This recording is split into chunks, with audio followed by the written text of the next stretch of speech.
Hey guys, how are you all? In this video, I'm going to show you that if you're facing the problem called WhatsApp is unable to open in your phone due to any type of error in your WhatsApp, how can you solve that on your iPhone?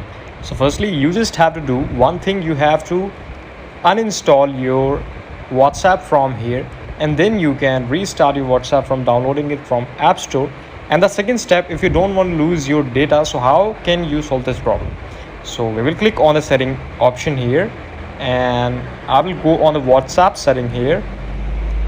You can see this is my WhatsApp setting, and I will go on the location and the storage of my WhatsApp here. Let me just do the one thing.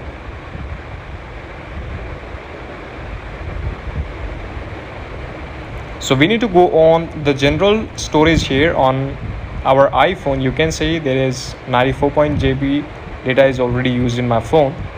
You can see there is a lot of application in your this menu, so you have to find your WhatsApp in this, like last used today. I will click on it, and then you can just offload this application from here, and all the data and cache will be cleared by this action. So this is the video. Thank you so much for watching it. Please subscribe the channel if you liked, and we will meet again with the next and the best video with all of you.